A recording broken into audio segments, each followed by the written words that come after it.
Welcome to the modern NCERT solution. तो आज हम कक्षा 8 का चैप्टर 7 जो कि एक कबीर की साखियाँ, तो इसका अर्थ इस वीडियो में जानने वाले हैं। तो सबसे पहले इसका हम शब्दार्थ देख लेते हैं।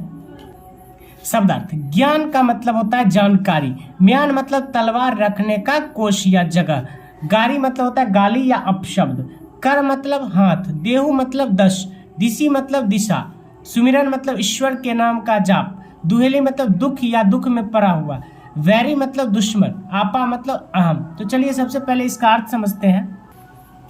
पहला श्लोक है, जाति ना पूछो साधु की, पूछ लीजिए ज्ञान, अमोल करो तरवार का, परा रहन दो म्यान।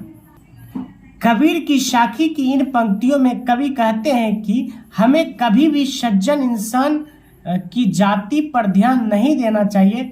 जैसे तलवार की कीमत म्यान में परे रहने से नहीं होती, बल्कि तलवार की धार में छिपी होती है। यानी कि कहते हैं कि कभी भी हमें साधु जो है उनकी जाति और धर्म को नहीं पूछना चाहिए, उनसे कुछ ज्ञान ले लेना चाहिए। चलिए दूसरा श्लोक देखते हैं। दूसरा है, आवत गारी एक है, उल्टत होई अनेक, कही कबीर नहीं उलटिए, वही एक की एक। प्रस्तुत साखी में कबीरदास जी कहते हैं कि किसी अपशब्दों का जवाब कभी भी अपशब्दों से मत दो, इससे वे अपशब्द बढ़ने की बजाय घटते घटते खत्म हो जाएंगे। चलिए नेक्स्ट तीसरा जो है वो देखिए क्या कहते हैं। माला तो कर में फिरे, जीवी फिरे मुख माही, मनुआ तो दिहु दिशी फिरे, ये तो सुमिरन नाही। कभी कहते हैं कि अगर आपका मन प्रभु की भक्ति में नहीं लगता है तो फिर हाथ में माला लेकर घूमना, मुख से प्रभु का नाम लेना बेकार है। अगर प्रभु को पाना है तो हमें एकाग्र होकर उनकी भक्ति करनी होगी। चलिए चौथा श्लोक, कबीर घास ना नींदिए, जो पाँव तली होए, उड़ी परे जब आँखी में, खड़ी दुहेली हो। इसका अर्थ देखते हैं।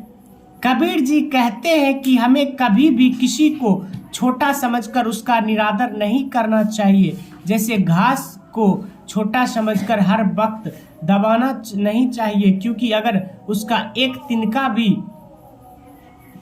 भी आँख में होगा, आँख में चला जाए तो हमें बहुत पीड़ा होती है। चलिए लास्ट जो है देख लेते हैं। जग में बैरी कोई नहीं, जो मन शीतल होए, या आए कोई डाड़ी दे, दया करे सब कोई। प्रस्तुत साखी में कबीर जी कहते हैं कि जिस मनुष्य का मन शांत होता है, दुनिया में उसका कोई शत्रु नहीं हो सकता है। यदि दुनिया का हर मनुष्य स्वार्थ, क्रोधी जैसे भावनाओं का त्याग कर दे तो वे दयालु और महान बन जाते हैं।